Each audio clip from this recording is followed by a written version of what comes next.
आपका स्वागत है आपके अपने YouTube चैनल स्टूडेंट स्टडी 247 में।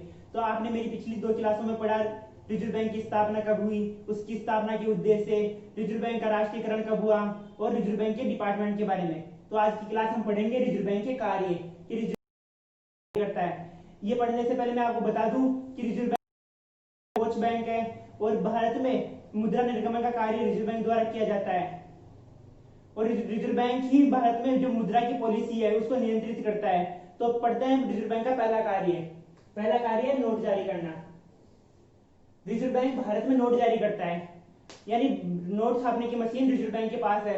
ये एक रिजर्व बैंक के पास एक अधिकार दिया हुआ है देश के द्वारा कि रिजर्व बैंक के अलावा भारत में कोई भी नोटों का निर्गमन नहीं कर सकता। और भारतीय मुद्रा में विश्वास बनाए रखने के लिए रिजर्व बैंक न्यूनतम 200 करोड़ रुपए में से 115 करोड़ रुपए के तो स्वर्णिम प्रपत्र या स्वर्णिम के सिक्के अपने पास रखेगा और 85 करोड़ रुपए के जो विदेशी विनिमय पत्र है वो अपने पास रखेगा। जिससे क्या होगा कि जो लोगों का जो कागजी मुद्रा है उसके अंदर विश्वास बना रहेगा। अगला पॉइंट है अपना सरकार का बैंक। रिजर्व बैंक सरकार का बैंक कैसे है? सरकार को लोन की आवश्यकता है या सरकार के पास जो टैक्स है इन सब का जो पैसा इकट्ठा होता है उसको सरकार कहाँ जमा कराती है? वो रिजर्व बैंक को देती है। पैसों की आवश्यकता होती है और वो सरकारी खजाने में से पैसा ले भी सकती है और सरकार को सरकारी खजाने में पैसों की आवश्यकता हो या सरकार के पास पैसे कम है और सरकार बोले कि मेरे को देश में ये विकास कार्य करने हैं तो वो रिजर्व बैंक से पैसा ले सकता है। अब आपको पता है कि देश के अंदर महामारी फैलती है या देश में युद्ध की स्थिति पैदा होती है, तब ऐसा होता है कि देश के पास मुद्रा का संकट आने लगता है। उस समय में जो देश का सर्वोच्च बैंक होता है यानी भारत में जो मुद्रा का संकट आता है तब देश की हेल्प कौन करता है? Reserve bank. यानी रिजर्व बैंक सरकार को मुद्रा देता है। अगला कार्य है अंतिम ऋणदाता। उससे पहले बैंकों का बैंक। रिजर्व बैंक बैंकों का बैंक कैसे है? यानी जो प्राइवेट बैंक है उनके पास मुद्रा की आवश्यकता होती है या जो एनपीए बढ़ जाता है प्राइवेट बैंकों का। एनपीए क्या होता है? Non performing assets. Non performing assets का मतलब होता है कि जो जिसको उधार देते हैं बैंक वो उनका उधार नहीं चुका पाते हैं और धीरे धीरे वो एक डाउटफुल डेब्ट्स हो जाती है कि हाँ शायद इनसे पैसा हमें वापस प्राप्त नहीं होगा, उसे कहते हैं एनपीए, नॉन परफॉर्मिंग एसेट। अगर बैंकों ने, प्राइवेट बैंकों ने, वाणिज्यिक बैंकों ने किसी को लोन दे दिया और उन्होंने बैंकों को लोन नहीं चुकाया तो जो लोन है वो बन जाएगा एनपीए और बैंकों के पास मुद्रा हो जाएगी कम। अब उसके पास जो और ग्राहक है या और कस्टमर है जिन्होंने वाणिज्यिक बैंकों को लोन दे रखा है वो लोन मांगने आएंगे तो बैंक के पास तो पैसा ही नहीं है, उन्होंने किसी और को, व्यापारियों को इनको पैसा दे दिया और वो हो गया एनपीए यानी वो डूब गया। तो बैंक क्या करे? वाणिज्यिक बैंक, उनको तो पैसा चुकाना है यानी बैंकों का बैंक, ये वो हो गया वाणिज्यिक बैंक, उनको पैसे की आवश्यकता है तो वो कहां से लाएंगे? वो लाएंगे रिजर्व बैंक से, क्योंकि अंतिम ऋणदाता के रूप में रिजर्व बैंक ही उनको काम करेगा यानी भगवान रिजर्व बैंक उनका, क्योंकि उनको संकट की स्थिति उभारने के लिए भी रिजर्व बैंक काम आता है। जिस प्रकार से वाणिज्यिक बैंकों के हम कस्टमर है उसी प्रकार से वाणिज्यिक बैंक रिजर्व बैंक के कस्टमर है। तो अगर वाणिज्यिक बैंकों के पास पैसा ज्यादा है तो वो रिजर्व बैंक में जमा करवाते हैं और वाणिज्यिक बैंकों को पैसों की आवश्यकता है तो वो रिजर्व बैंक से उधार लेते हैं, इसलिए रिजर्व बैंक को बैंकों का बैंक कहा जाता है। अगला पॉइंट है अंतिम ऋणदाता। अभी मैंने बताया थोड़ी देर पहले कि अंतिम ऋणदाता कैसे होता है, यानी वाणिज्यिक बैंकों को पैसों की आवश्यकता है, यानी उन्होंने पैसे किसी को उधार दे दिए, 10 करोड़ किसी को दे दिए, 20 करोड़ किसी और को दे दिए और उनके पैसे हो गए एनपीए यानी उनका जो खाता है वो डूब गया। अब मानो कि अभी नीरव मोदी या न्यूल चोकसी, विजय माल्या, इनको बैंकों ने पैसे दिए थे, अब उनका पैसा हो गया एनपीए। एनपीए यानी इनका पैसा डूब गया, नॉन परफॉर्मिंग एसेट्स में चला गया, इनका पैसा बैंकों के पास वापस नहीं आया। इस स्थिति में क्या होगा कि उनका पैसा तो चला गया, जो बैंकों के पास लोगों की जमाई खरीदी थी, जमाई ली थी लोगों से, अब लोगों की जमा करके उन्होंने किसी और को लोन दिया और उन्होंने लोन यानी उस पैसे को खा गए। अब जो प्राइवेट बैंक है, वाणिज्यिक बैंक है, वो उनको पैसे कहां से देंगे? तो वो उनको पैसे देने के लिए रिजर्व बैंक के पास जाएंगे कि आप मेरे को लोन दे दो यानी मेरे को पैसे दो, अंतिम ऋणदाता यानी मेरे को ऋण दो ताकि मैं उनका ऋण चुका सकूं, फिर मैं अपनी स्थिति को सुधार के आपका ऋण वापस चुका दूंगा। यानी जो अंतिम ऋणदाता के रूप में जो काम आता है वो कौन है? Reserve bank. रिजर्व बैंक वाणिज्य बैंकों के लिए अंतिम ऋणदाता है क्योंकि उनको कभी भी संकट की स्थिति में मुद्रा की आवश्यकता होती है तो उनको मुद्रा उपलब्ध करवाता है। अपना 5वां पॉइंट है विदेशी विनिमय का संरक्षक। विदेशी विनिमय क्या होती है पहले वो समझना जरूरी है, यानी जो विदेशों से मुद्रा का आदान प्रदान होता है उस दर को कहते हैं विदेशी विनिमय दर। हम बात करते हैं अमेरिका की, अमेरिका में चलता है डॉलर और अपने देश में चलता है रुपया। तो हम अमेरिका से वस्तुएं खरीदेंगे तो अब हमारा रुपया जाएगा अमेरिका में, और अमेरिका वाले लोग हमारी वस्तुएं खरीदेंगे तो उनका डॉलर आएगा हमारे पास। उस डॉलर और रुपए की जो कंपैरिजन में जो मुद्रा आती है, यानी एक डॉलर की तुलना में हमारे जो रुपये का मूल्य कितना होगा, लगभग 70 के आसपास है, 70 रुपए के आसपास एक डॉलर की कीमत है, वो होगी विनिमय दर। और हम करते हैं विनिमय का संरक्षक। तो रिजर्व बैंक इसका संरक्षक करता है कि हमारा जो रुपया है वो विदेशों में कम जाए और विदेशों का जो डॉलर है वो हमारे पास ज्यादा है, और डॉलर को की जो मात्रा है वो एक रिजर्व बैंक के पास संरक्षित हो कि हाँ कभी आवश्यकता हो तो हमारे पास इतना डॉलर तो संरक्षित होना चाहिए। जैसे कि हमारे परिवार में होता है, घर में होता है कि घर में पैसे आते हैं कहीं से भी, पापा की सैलरी आती है 30,000 रुपए। अब 30,000 में से पापा सोचते हैं कि कभी भी घर में किसी को बीमारी हो जाए या कोई अर्जेंट कार्य हो जाए, उसके लिए तो 5,000 रुपए मेरे पास होने चाहिए। उसी प्रकार रिजर्व बैंक भी सोचता है कि विदेशों का डॉलर है, उनमें से मेरे पास इतना डॉलर तो होना चाहिए ताकि देश में कभी भी कोई भी समस्या उत्पन्न हो तो इस डॉलर से उसका समाधान किया जा सके, क्योंकि विदेशों में चलता है डॉलर और अपने देश में चलता है रुपया, और विदेशों से कोई भी लेन देन होता है वो डॉलर में ही होता है। अब छठा पॉइंट है समाशोधन गृह का कार्य। समाशोधन गृह का कार्य रिजर्व बैंक कैसे करता है? दो बैंक है, अब दोनों बैंकों, एक व्यक्ति है जिसका अलग बैंक में अकाउंट है और वो दूसरे व्यक्ति को चेक देगा, उसका अलग बैंक में अकाउंट है, वो उस बैंक में चेक लगाएगा, तो उस चेक का जो क्लियर कैसे होता है, उस चेक का पैसे कैसे आएगा, उसे कहते हैं समाशोधन गृह का कार्य। वो कौन करता है? Reserve bank. अब मैं आपको एक एग्जांपल देता हूँ। एक है ए बैंक और एक है बी बैंक। ए बैंक का चेक बी बैंक के पास आया, ए बैंक का चेक बी बैंक के पास आया 10,000 रुपए का, और बी बैंक का चेक ए बैंक के पास आया 15,000 रुपए का। अब इनका समाशोधन कौन करेगा? Reserve bank. ये जाएंगे रिजर्व बैंक के पास। अब रिजर्व बैंक क्या करेगा कि जो इसके 10,000 का है, इसका 15,000 का चेक है, तो इसको बोलेगा ए को कि तेरा चेक गया बी के पास 10,000 का, बी का चेक आया तेरे पास 15,000 का, यानी 15,000 में से 10,000 जाएंगे तो 5,000 बचेंगे, कि तुम्हारा जो 10,000 का है वो तो समाशोधन हो गया, यानी इसका तो समाधान हो गया कि तेरे को जो ए को 10 बी को 15,000 देने थे और ए को देने थे 10,000, तो इसका तो समाशोधन हो गया कि 15 में से 10 गए तो 5 बचे, यानी जो तुम्हारा 10,000 है उसका समाशोधन ऐसे ही कर लिया तूने कि एडजस्ट कर लो कि तेरे को 10 देने थे तो तूने 10 अपने 15 में से काट लिया, बचे 5, तो 5 रिजर्व बैंक जो इसके पैसे जमा है रिजर्व बैंक के पास, उनमें से 5,000 रुपए तो कम कर देगा और इसके 5,000 बढ़ा देगा। आ रही समझ में कि रिजर्व बैंक जो इनका समाशोधन करता है कि इनके जो पैसे हैं उसमें से तो कम कर देता है, रिजर्व बढ़ा देता है। ये मुद्रा से भुगतान नहीं करता रिजर्व बैंक। रिजर्व बैंक वाणिज्य बैंकों को मुद्रा में भुगतान नहीं करता समाशोधन के कार्यों के अंतर्गत, वो करता है ओनली इनकी जो जमा राशि है उसको कम और बढ़ा देता है। अगर इसके पैसे जाने हैं इसके पास तो इसको तो कम कर, इसको तो बढ़ा देगा, इसको कम कर देगा। अगला पॉइंट है अपना मौद्रिक नीति का नियंत्रण। मौद्रिक नीति के नियंत्रण के अंतर्गत दो उपकरण आते हैं। पहला उपकरण है मात्रात्मक उपकरण और दूसरा है गुणात्मक उपकरण। तो उसके अंतर्गत हम पढ़ते हैं मात्रात्मक उपकरण। मात्रात्मक उपकरण के अंतर्गत मात्रा निश्चित होती है। मात्रा कैसे कि अगर 5% इसको कंट्रोल करना है तो उसकी 5% हो गई, 10% हो गई। और गुणात्मक में क्या होता है कि इसको हमें कंट्रोल करना है, फिर हमें पता नहीं कि ये कितना कंट्रोल होगा, इसकी मात्रा निश्चित नहीं होती, हम अनुमान लगा सकते हैं पर वो एक फिक्स मात्रा नहीं होती कि कितना कंट्रोल हो सकता है। तो मात्रात्मक उपकरण में हम पढ़ते हैं पहला बैंक दर। बैंक दर क्या होती है? बैंक दर वह होती है जो वाणिज्यिक बैंक रिजर्व बैंक से लोन लेते हैं। जिस दर पर वाणिज्यिक बैंक रिजर्व बैंक से लोन लेते हैं उसे कहते हैं बैंक दर या लोन देते हैं। अब बैंक दर दो प्रकार की होती है, एक तो होती है रेपो रेट और एक होती है reverse repo rate. Repo rate किसे कहते हैं? वाणिज्यिक बैंक रिजर्व बैंक को पैसे देगा उसे कहते हैं रेपो रेट, यानी वाणिज्यिक बैंक रिजर्व बैंक से जिस रेट पे पैसे लेगा या ऋण उधार लेगा उसे कहेंगे रेपो रेट।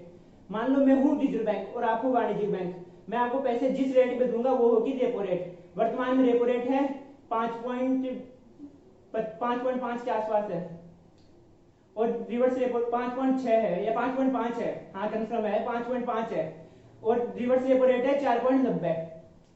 और रिवर्स रेपो रेट क्या होती है? जिस पे वाणिज्यिक बैंक रिजर्व बैंक को लोन देते हैं। और अभी है कोरोना स्थिति, और कोरोना स्थिति के अंदर जो भी वाणिज्यिक बैंक है वो रिजर्व बैंक को लोन तो देना चाहते हैं क्योंकि उनको पता है कि अभी व्यापार सब ठप है, अगर मैं इनको लोन दूंगा तो शायद मेरा लोन रिकवर होगा या नहीं होगा या ठप हो सकता है।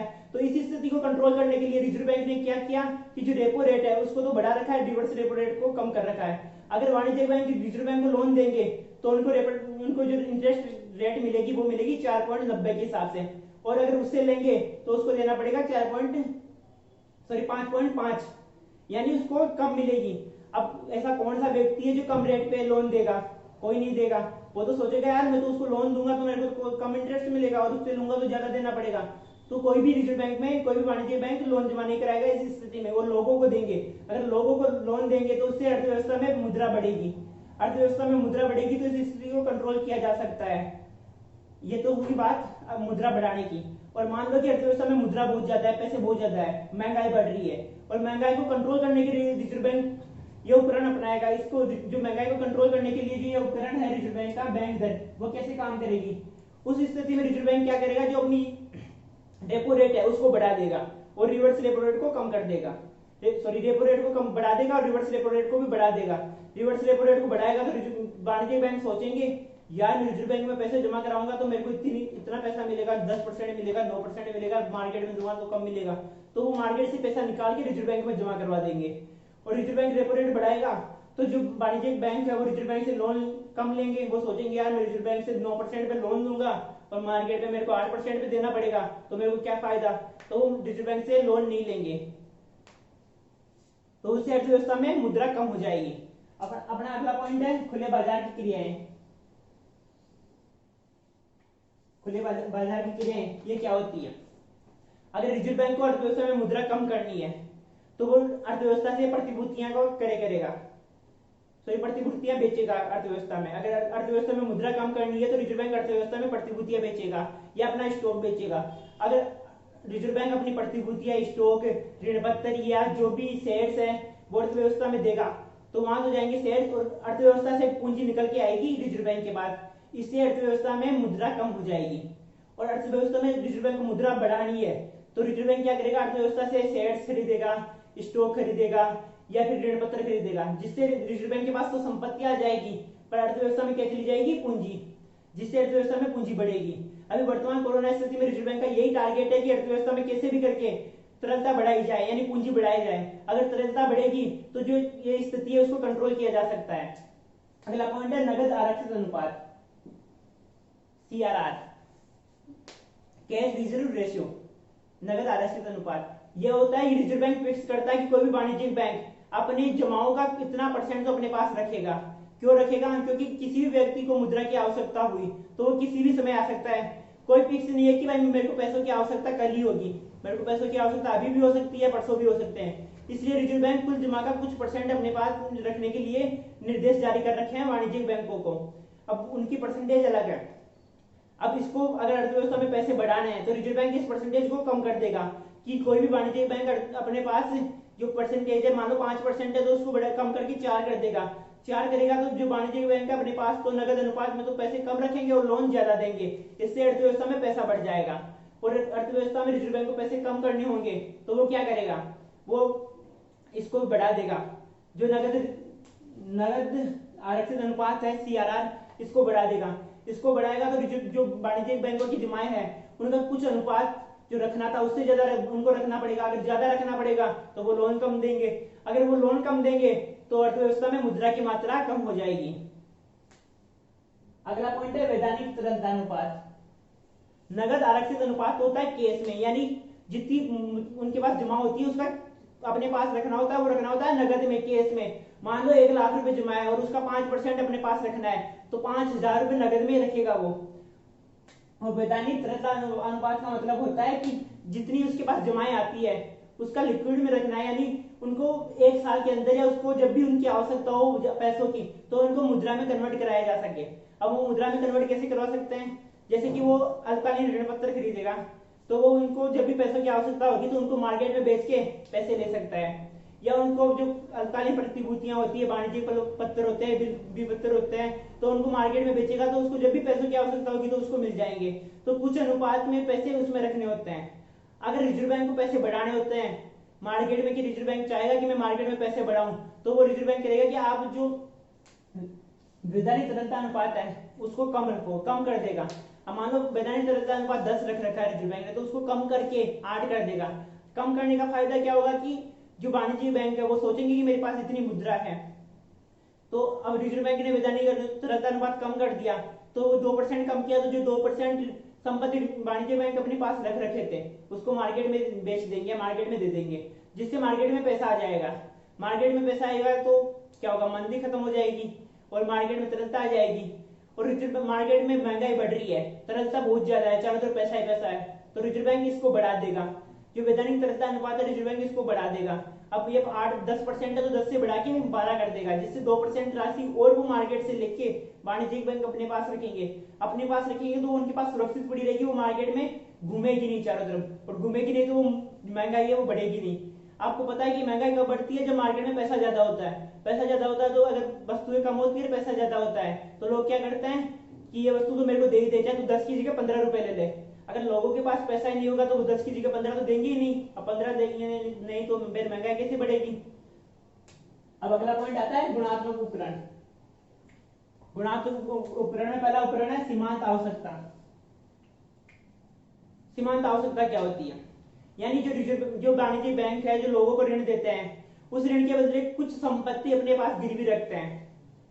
तो मार्केट में पैसा बढ़ाना होगा तो उन संपत्तियों का जो मूल्य है वो कम कर दे, यानी कम कर देंगे। कि मान लो कि अगर किसी को 10 लाख रुपए का लोन देना है और उसके बदले में 15 लाख या 20 लाख की 15 लाख रुपए की हमें यानी संपत्ति अपने पास गिरवी रखते थे वाणिज्यिक बैंक। अब रिजर्व बैंक को मार्केट में पैसा बढ़ाना है तो रिजर्व बैंक बोलेगा वाणिज्यिक बैंक को कि आप 15 लाख की जगह 12 लाख की संपत्ति अपने पास रखो और 10 लाख का लोन दो। जिससे क्या होगा कि जिस व्यक्ति के पास 12 लाख रुपए की संपत्ति होगी वो भी 12 लाख रुपए की संपत्ति को गिरवी रख के 10 लाख रुपए का लोन ले लेगा।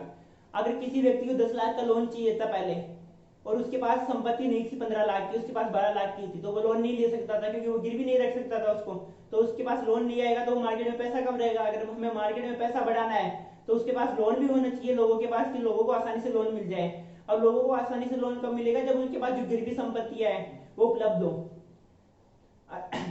मार्केट में पैसा ज्यादा है उसको कम करना है, और पहले वही संपत्ति 15 लाख रुपए में 10 लाख का लोन मिल रहा था, 15 लाख रुपए की संपत्ति के बदले 10 लाख रुपए का लोन मिल रहा था 15 लाख रुपए की संपत्ति के बदले।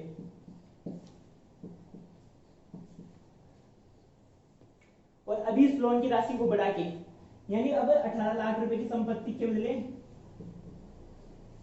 आपको 10 लाख का लोन मिलेगा। यानी अर्थव्यवस्था के अंदर पैसों की मात्रा कम हो जाएगी, क्योंकि जिस व्यक्ति के पास पहले 15 लाख रुपए थे गिरवी रखने के, अब उसको 18 लाख रुपए देने होंगे तो वो कहां से देगा, है ही नहीं। अगर वो 18 लाख रुपए की वस्तु गिरवी नहीं रखेगा तो उसको 10 लाख का लोन नहीं मिलेगा। अगर उसको 10 लाख का लोन नहीं मिलेगा तो वो 10 लाख रुपए मार्केट में नहीं आएंगे। अगर नहीं आएंगे तो उससे महंगाई भी नहीं बढ़ेगी और अर्थव्यवस्था में जो तरलता है वो कम रहेगी। अगला पॉइंट है साख की राशनिंग। अब साख की राशनिंग कैसे होती है। अब पहले लोगों को ऋण मिलते थे, आसानी से मिल जाते थे। अब उनको ऋण देने के लिए अलग अलग जो पैसे देने हैं उनकी कैटेगरी अलग अलग निर्धारित कर दी, और उनकी जो शर्तें हैं वो बहुत ज्यादा हार्ड कर दी। यानी मान लो कि मेरे को एजुकेशन लोन चाहिए था, तो पहले मेरे को एजुकेशन की क्वालिफिकेशन चाहिए थी बीएड बीए।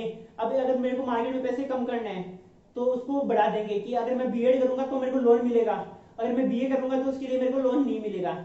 यह होगी साख की राशनिंग, यानी जो साख का निर्माण है उसको कम कर दिया, यानी मार्केट में पैसा दे रहा है उसकी शर्तें निर्धारित कर दी कि पहले मेरे को बीए करने के लिए भी पैसे मिल रहे थे, पर मैं बीए करूंगा तो उसके लिए पैसे नहीं मिलेंगे मेरे को, यानी बीएड करूंगा तो उसके लिए एजुकेशन लोन मिल जाएगा। पहले मेरे को 5 बीघा यानी जमीन खरीदने के लिए पैसे मिल रहे थे, अब बैंक बोल रहे हैं कि अगर आपको 5 बीघा जमीन खरीदने तो आपको पैसे नहीं देंगे, आपको 10 बीघा जमीन खरीदने तो पैसे आपको दे देंगे। पर जिस व्यक्ति को 5 बीघा जमीन की आवश्यकता है वो 10 बीघा जमीन नहीं खरीदेगा। अगर 10 बीघा जमीन नहीं खरीदेगा तो वो 10 बीघा के लिए लोन भी नहीं लेगा, लोन नहीं लेगा तो मार्केट में पैसा नहीं आएगा। और अगर मार्केट में पैसा बढ़ाना है, अब जो व्यक्ति पहले 5 बीघा के लिए पैसे ले रहा था उसको बोलेंगे आप लो, चाहे 5 बीघा जमीन खरीदो चाहे 2 बीघा जमीन खरीदो, बस आप लोन लो, फिर उसको लोन दे देंगे। मेरे को यानी बीएड करने के लिए लोन चाहिए, बैंक बोलेंगे कि आप लोन लो, चाहे बीएड करो चाहे बीए करो चाहे 12th पास करो, किसी के लिए भी लोन लो, बस आप तो लोन लो। उसकी गारंटी कौन देगा, भारत सरकार बोलेगी गारंटी हम देते हैं कि ये चुका देगा, और उस टाइम पे सबको लोन दे देंगे। अब है नैतिक प्रभाव। नैतिक प्रभाव क्या है, अभी कोरोना चल रहा है, कोरोना में मार्केट में यानी तरलता बहुत कम है, पैसे नहीं है, और जिस टाइम पे 3 महीने का लॉकडाउन लगा था उस टाइम पे तरलता बिल्कुल खत्म होने की कगार पे आ गई थी, तरलता बहुत कम हो गई थी। तो उस टाइम पे हमारा नैतिक जो नैतिक प्रभाव है, नैतिक कर्तव्य बनता है, भारत के सभी लोगों का नैतिक कर्तव्य बनता है कि वो मार्केट में तरलता दे या तरलता छोड़े, अपने पास जो राशि है वो मार्केट में दे, जिससे कि मार्केट में पैसा घूमेगा तो मार्केट में तरलता रहेगी तो मंदी की स्थिति से उबर सकेंगे। अब यही सरकार बोलती है, सरकार भी यही बोलती है कि नैतिक प्रभाव, मोदी जी बोलते थे कि कोई भी वस्तुएं खरीद के उनका स्टॉक ना करें, अगर स्टॉक करोगे तो मार्केट में यानी जो वस्तुएं वो खत्म हो जाएगी, तो उनका कहना सम्मान थे क्योंकि एक वो देश के प्रधानमंत्री है और प्रधानमंत्री का कहना सम्मानता है, तो एक प्रभाव है उनका, नैतिक प्रभाव है लोगों के ऊपर। लोगों की मानसिकता है कि ये जो बोलता है वो सही बोलते हैं, यानी मोदी जी जो बोलते हैं वो सही बोलते हैं, तो मोदी जी के प्रति लोगों की जो प्रभाव है वो यानी सकारात्मक प्रभाव है कि मोदी जी बोलेंगे वैसा लोग कर देंगे। अगर मोदी जी बोलेंगे लोगों को कि अपने पास जो राशि है वो कम इकट्ठा करो और मार्केट में ज्यादा दो, यानी ज्यादा लोन दो, तो बैंक भी देंगे और लोग भी देंगे। अब मैं बचत करता हूँ 10 लाख रुपए की, यानी मेरी साल की बचत होती है 10 लाख रुपए। अब कोरोना है, मार्केट में पैसे नहीं है, तो मैं वस्तुएं ज्यादा खरीदूंगा, मैं सोचूंगा यार अगले साल में फ्रिज खरीदना था, इस साल खरीद लूं ताकि मार्केट में कुछ पैसा आ जाए, कुछ तरल संपत्ति आ जाए, क्योंकि अगले साल में सिक्योर कर दूंगा पैसे, तो अगले साल में उनको बचा के रख लूंगा।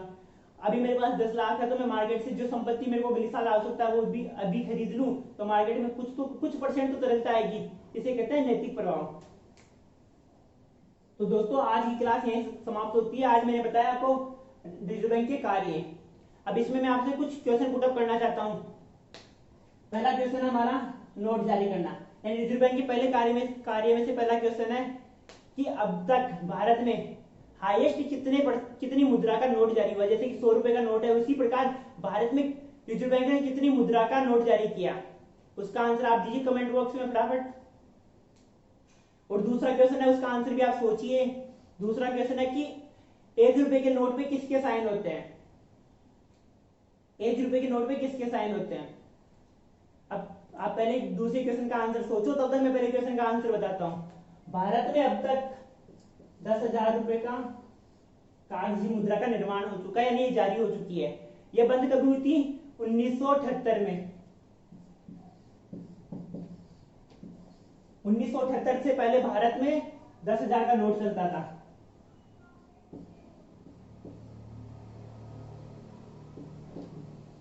उन्नीस से पहले भारत में 10,000 का नोट चलता था और 1978 में 10,000 के नोट को बंद कर दिया, क्योंकि जो ये 10,000 का नोट है ये बड़ी मात्रा में है और इसको आसानी से सिक्योर करके अपने पास रख सकते हैं, कहीं भी इसको छिपा के रख सकते हैं। इससे काले धन का निर्माण होता था, इसलिए 10,000 के नोट को बंद कर दिया था 1978 में। मेरा दूसरा क्वेश्चन था कि 1 रुपए के नोट पे किसके साइन होते हैं। तो दोस्तों मैं आपको बता दूं कि रिजर्व बैंक केवल 2 रुपए से लेके 2,000 रुपए के नोट तक का निर्गमन करते हैं। पहले करते थे 10,000 रुपए तक के नोट का निर्गमन, पर अभी वर्तमान में रिजर्व बैंक 2 रुपए के नोट से लेके और 2,000 के नोट तक का निर्गमन करता है। यानी रिजर्व बैंक 2 रुपए के नोट का भी निर्गमन करता है, 5 रुपए का नोट भी छापता है, 10 का भी छापता है, 20 का नोट भी छापता है, 100 रुपए का नोट भी छापता है, 50 रुपए का नोट भी छापता है। यानी जो 2 रुपए से अधिक के जो नोट हम मार्केट में देखते हैं वो सब रिजर्व बैंक छापते हैं, और इन नोटों पे जो साइन होते हैं या हस्ताक्षर होते हैं वो किसके होते हैं? रिजर्व बैंक के गवर्नर के। और जो 1 रुपए का नोट है या जो सिक्के हैं वो वित्त मंत्रालय छापता है और इन पे साइन होते हैं वित्त सचिव के। तो दोस्तों आज के लिए इतना ही, अब मिलते हैं अगली क्लास में। तब तक के लिए धन्यवाद कि आपने पूरा वीडियो देखा।